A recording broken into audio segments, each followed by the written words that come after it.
Si vous voulez contrôler la saisie dans un champ d'une liste SharePoint, vous allez devoir lui ajouter un contrôle de validation.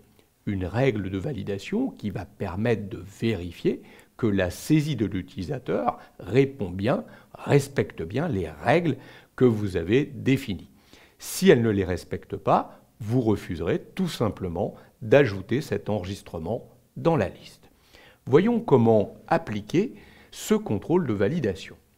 Revenons sur notre liste affectation, à partir de laquelle nous avons un champ date de début. Ce champ est un champ obligatoire. Pas la peine de mettre un contrôle de validation. Le fait de dire que c'est un champ obligatoire, il est obligatoire en saisie. Si on ne saisit pas de date, on ne pourra pas valider l'enregistrement. Maintenant, j'aimerais quand même ajouter un contrôle de validation à ce champ. J'accepte qu'on puisse mettre une date aujourd'hui, une date de demain, une date après-demain, autrement dit que l'affectation démarre dans 6 mois, dans le futur. Par contre, je ne veux pas qu'on puisse remonter un peu trop dans le temps. Ainsi, je ne veux pas qu'on puisse me mettre une date de début qui démarrait il y a 6 mois. Nous pourrons remonter jusqu'à une date de 30 jours, mais grand maxi. Voyons comment appliquer ce contrôle de validation au champ date de début.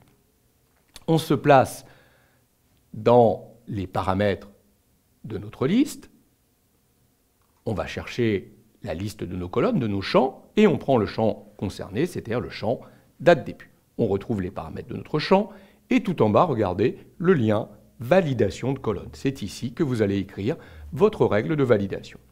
Quand on clique sur ce lien, on fait apparaître une boîte formule dans laquelle on va pouvoir écrire la formule qui définit la règle de validation. On utilise les mêmes formules et fonctions que nous avons vues précédemment. Si vous voulez en savoir plus sur la syntaxe, il y a un petit lien ici, mais en fait, si vous regardez cette page qui est proposée ici par Microsoft, c'est la page que je vous ai montrée dans la vidéo précédente. On va vous redonner les différentes fonctions disponibles. Très bien. Petite remarque ici, on n'est pas aidé, on n'a pas la liste des champs qui apparaît, donc à nous de connaître ces champs. Il faut les orthographier exactement de la même façon. Donc on peut très bien faire un copier-coller, un petit CTRL-C, CTRL-V, pour amener le champ si on le veut. Et je vous rappelle que les champs doivent être encadrés de crochets. Donc là, je pourrais dire par exemple que la date de début doit être impérativement supérieure ou égale à la date du jour. Donc je vais réutiliser la fonction aujourd'hui, ouvrez la parenthèse, fermez la parenthèse. Cette fonction ramène automatiquement la date du jour, moins 30 jours. Donc ça veut dire que je ne pourrais pas mettre ici une date qui est remontée à plus de 30 jours de la date d'aujourd'hui.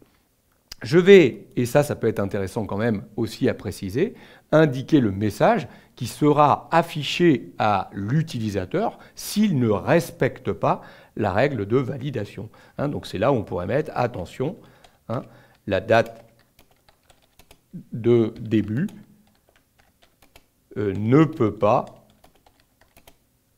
remonter à plus de 30 jours.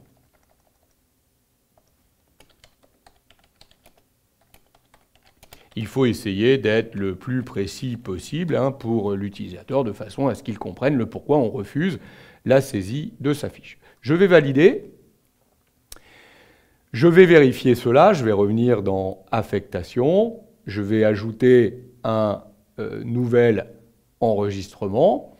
Donc je vais essayer d'aller chercher une date ici qui se trouve par exemple ici au 12 décembre. Je vais essayer de mettre, pas de date de fin, je vais affecter à une autre personne de mon entreprise un matériel. Jusque-là, tout va bien.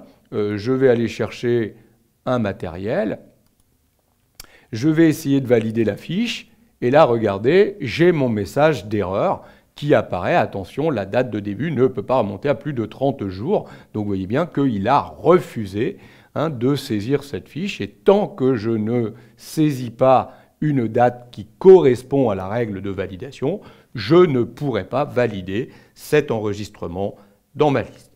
Voilà comment vous pouvez appliquer un contrôle de validation à un champ. Donc n'hésitez pas à ajouter ce type de contrôle pour éviter les erreurs de saisie, pour contrôler encore un peu plus les saisies dans vos listes SharePoint.